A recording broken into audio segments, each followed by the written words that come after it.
I bought my girlfriend Taylor Swift tickets for her dream concert. Then I found out she was cheating on me. When I confronted her, I couldn't believe what happened next. A few months back, I, 27 male, won some money and decided to surprise my girlfriend, 25 female, with Taylor Swift tickets for her Vancouver show. She's been a massive Swiftie since forever, and I knew this would mean the world to her. I spent around $800 for two really good seats. Last week, I discovered she'd been secretly meeting up with her work friend for months. I found out because she accidentally left her Instagram DMs open on my laptop. She'd been using it to print something, and I saw weeks of flirty messages and plans to meet up. When I confronted her, she tried to deny it at first, but eventually admitted they'd kissed several times and had been having an emotional affair, and I was devastated. These tickets were meant to be a special experience for us, and I couldn't stomach the thought of taking her after this betrayal. Rather than let them go to waste, I decided to sell them. Given how insane the Taylor Swift ticket market is right now, I managed to sell them for $2,400, triple what I paid. When she found out I sold the tickets, she completely lost it. She's been blowing up my phone, calling me petty and cruel, saying I ruined her dream, and that the tickets were a gift, so they belonged to her. Her friends are also messaging me saying I'm an awful person for using the tickets to hurt her. I feel like I had every right to sell tickets that I bought with my own money, especially after what she did. But she's making me feel like I took things too far. Aita! Update 1. So things have taken an unexpected turn, and I'm still trying to process it all. First off, thanks for the responses to my original post. Some of you were incredibly supportive, and others told me I was being just as petty as her. Either way, it was a weirdly therapeutic experience, so thanks for that. After selling the tickets and essentially cutting ties with my now ex-girlfriend, yes, we broke up for good, there's no salvaging this mess, I started trying to move on. The extra cash I got from reselling the tickets was definitely a silver lining in all of this, and I decided to use it for something that might actually bring me some peace. Because let's be real, I needed it. Initially, I considered booking a solo trip, like a find myself moment or whatever. But as I was researching places, I got a DM from a mutual friend of ours, we'll call her Amy, who had heard about the breakup and wanted to check in. Now, Amy and I were never super close, but she always seemed nice enough, and honestly, it was refreshing to talk to someone who wasn't either roasting me for selling the tickets or demanding I apologize to my ex. She was just normal. She even joked that I should have scalped the tickets for more money because Swifties would sell a kidney for those seats. It made me laugh for the first time in weeks. Anyway, Amy mentioned that a group of friends, including her, were planning to go to a concert in Vancouver. No, not Taylor Swift, some smaller indie band. She casually invited me to join, saying it could be a fun distraction. I figured, why not? I needed something to take my mind off everything, and it seemed like a low-pressure way to hang out with people and not feel like a hermit. Fast forward a week, and I find myself at this concert with Amy and her friends. I don't know what I expected, but it was a surprisingly great time. Amy and I ended up talking a lot throughout the night, and it turns out we have way more in common than I thought. She's funny, sarcastic, and somehow knows an insane amount about random topics, like the history of vending machines. Don't ask me how we got on that subject. By the end of the night, Amy suggested grabbing a late-night snack with just the two of us, and we ended up at some 24-hour diner, laughing over greasy fries and milkshakes. At one point, she asked me if I regretted selling the Taylor Swift tickets. Without thinking, I said, "Not even a little. I think it was the universe telling me I needed a fresh start." She smirked and said, "Well, I'd say you're off to a decent one." Over the next few weeks, Amy and I started hanging out more. Nothing serious, just casual coffee runs or movie nights with the friend group. But here's where things get weird. One day, out of nowhere, my ex shows up at my apartment. Not a text or a call, she just shows up. She looked frazzled, to say the least. She starts rambling about how she made a mistake and how the work friend thing didn't mean anything. Apparently, things didn't work out between them, color me shocked. And now she wanted to talk things through. I told her straight up that I wasn't interested. I explained that the trust was gone, and even if I could somehow forgive her, I'd never be able to forget how she treated me. She started crying, saying she knew she messed up and was willing to do whatever it took to fix things. At this point, I was feeling a weird mix of anger and pity, but I held firm and told her I'd moved on. And then she dropped the bombshell. She accused me of moving on too fast with Amy. I was stunned. First of all, nothing romantic had happened between Amy and me at that point. Secondly, how did she even know about Amy? Turns out she'd been creeping on my Instagram and noticed Amy commenting on a few of my posts. I told her she had no right to make assumptions about my life after what she did, but she kept insisting I was using Amy to get back at her. Here's the kicker. The next day, I get a message from Amy saying my ex had reached out to her. Apparently, my ex sent Amy a long DM accusing her of being a homewrecker and warning her to stay away from me. Amy, being the absolute legend she is, screenshotted the whole thing and sent it to me with a caption that just said, "What the actual fuck?" At this point, I was livid. I called my ex and told her to stop interfering in my life. I made it clear that we were done, and her trying to sabotage my friendships was only making her look worse. She tried to play the victim, saying she was just trying to protect me, but I wasn't having it. I blocked her on everything after that. As for Amy, she took the whole thing in stride. She even joked that my ex was giving her main character energy with the drama. We ended up talking about everything, and I admitted that I really valued her friendship. She smiled and said, "Good, because I'm not going anywhere. Unless your ex shows up with a restraining order, then maybe I'll reconsider." So, yeah, that's where things stand. Life's still a bit messy, but it feels like I'm finally moving in the right direction. And no, I don't regret selling those tickets. If anything, I think it was the best decision I've made in a long time. Update 2. All right, things got even wilder. After the whole situation with my ex showing up unannounced and DMing Amy, I thought that chapter of my life was done. Blocked her everywhere, deleted old pictures, and started focusing on my own stuff. I even considered therapy just to sort through all the lingering resentment and trust issues, but before I could commit to that, life decided to throw me another curveball. About 2 weeks after my last update, I got a call from an unknown number. Normally, I don't pick those up, but curiosity got the better of me, and guess who it was? My ex's mom.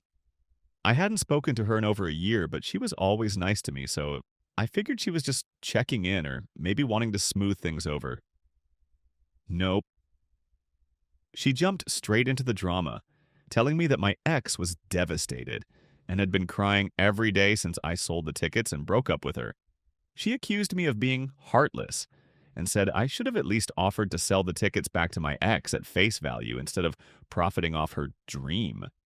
At this point, I had to cut her off mid-rant. I told her I wasn't responsible for her daughter's feelings anymore, and that her behavior, cheating and then trying to sabotage my friendships, was the reason we broke up. Her mom didn't take that well and said something along the lines of, "You were the best thing that happened to her, and now she's lost because of you." Like what? How is that my fault? I politely but firmly ended the call and blocked her number too.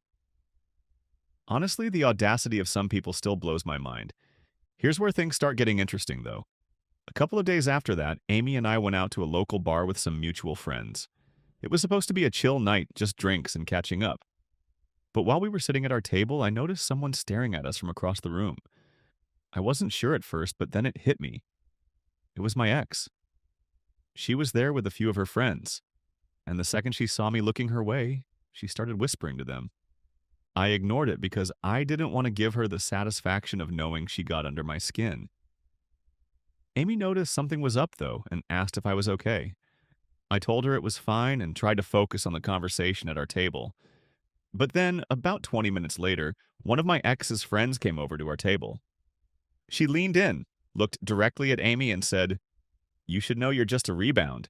He'll do the same thing to you that he did to X's name." Amy, being the absolute queen she is, didn't even flinch. She just smiled and said, "Good thing I'm not the one who cheated then." The girl looked stunned and walked back to their table, and I swear I almost spit out my drink trying not to laugh. The rest of the night was uneventful, but it was clear my ex was trying to stir the pot.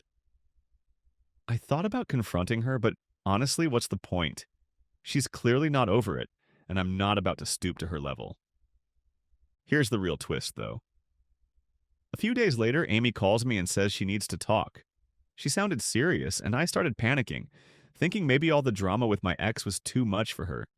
But when we met up, she said, I wasn't sure how to bring this up, but I feel like we've been spending a lot of time together, and I don't want to ruin our friendship, but you see where this is going, right? She admitted she had feelings for me. She said it wasn't something she planned, but the more time we spent together, the more she realized how much she enjoyed being around me. I was honestly stunned. I mean, I knew we had a great connection, but I didn't expect her to actually feel the same way I was starting to feel, so I told her the truth. I said I'd been hesitant to say anything because of all the chaos with my ex, but I'd been thinking about her a lot too. We decided to take things slow. No labels, no rushing into anything, just seeing where it goes. Now, before anyone says I'm rebounding, let me be clear. This feels different. Amy isn't some random distraction. She's kind, supportive, and has been there for me in ways I didn't even realize I needed. For the first time in a long time, I feel like I'm actually moving forward instead of being stuck in the mess my ex created. But of course, my ex found out. Because why wouldn't she? Someone must have seen Amy and me together and reported back. This time, instead of DMing Amy, she sent me this long, dramatic email about how I moved on too quickly and how she's working on herself and hopes I'll give her another chance someday. I didn't reply. There's nothing left to say. So that's where things stand. I'm trying to keep my distance from the drama, focus on myself, and see where things go with Amy. But if my ex keeps popping up, I might have to consider moving to a different planet. Update 3. Alright, this is it. The final chapter in what has been the most unnecessarily dramatic saga of my life. I wasn't even sure I was going to post this, but since so many of you have followed along and shared your thoughts and some truly hilarious roast-level comments, I figured it was only fair to wrap things up. So, where we left off, my ex was still somehow finding ways to inject herself into my life, despite being blocked on every platform known to humanity. Amy and I decided to take things slow and see where our connection went. Things were going well, but I was still bracing myself for more ex-related chaos because, at this point, I knew better than to think she'd just disappear quietly. Spoiler, I was right. About a week after my last update, I got a call from one of our mutual friends. Well, now more her friend than mine, because the breakup definitely split our social circles. This friend told me that my ex had been telling people I emotionally manipulated her into staying in a toxic relationship, and that's why she cheated. She was apparently playing the victim card hard, painting herself as someone who made a mistake, but only because I was neglecting her needs. It was such an absurd take that I didn't even know how to respond. Like, what needs? I bought her Taylor Swift tickets, for crying out loud. I cooked, cleaned, planned dates, and basically did everything short of throwing rose petals on the ground wherever she walked. But somehow I was the bad guy? I told this friend I wasn't going to waste my energy defending myself to people who clearly had no interest in hearing my side. If they wanted to believe her twisted narrative, so be it. I thought that would be the end of it, but no. A few days later, I found out through another friend that she was spreading rumors about Amy now. She told people Amy was the reason we broke up and accused her of stealing me away. Mind you, Amy and I didn't even start hanging out until well after the breakup. The timeline didn't even make sense, but when has logic ever stopped someone determined to make drama? At this point, Amy was over it. She confronted my ex in a group chat that included a few of our mutual friends. Amy laid out the facts. The breakup happened because of the emotional affair and lies, not because of her. She even added screenshots of the DMs my ex had sent her, the ones where she called Amy a homewrecker, and told her to stay away from me. The group chat went dead silent. It was glorious. After that, I noticed the rumors started dying down. I guess it's hard to play the victim when someone exposes you in front of your own friends. Amy and I kept doing our thing, spending time together and just enjoying life without the constant shadow of my ex lurking around. But here's the real kicker. Remember how I sold those Taylor Swift tickets for 2,400? Well, I decided to use part of that money to surprise Amy. She's not a massive Swiftie, but she does love live music, and there's a band she's been obsessed with for years that was coming to town. I bought us VIP tickets complete with a meet and greet and didn't tell her until the night of the concert. When I handed her the tickets, she just stared at me for a solid 10 seconds before saying, "You didn't." I told her it wasn't a big deal and that after everything, I wanted her to have an amazing experience. She hugged me and said, "I don't care about the band. I'm just happy to be here with you." Cue all the cheesy rom-com feels. The concert was incredible, and seeing Amy so happy was worth every penny. For the first time in months, I felt like I was finally in a good place. No more drama, no more stress, just two people enjoying life and figuring things out together. As for my ex, I haven't heard from her since the group chat takedown, and honestly, I hope it stays that way. If she's truly working on herself, then good for her. I just hope she keeps doing it from a distance. So, yeah, that's it.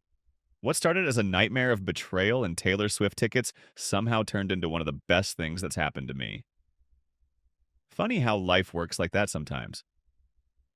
Thanks for sticking with me through this roller coaster. I'm officially logging off from the drama.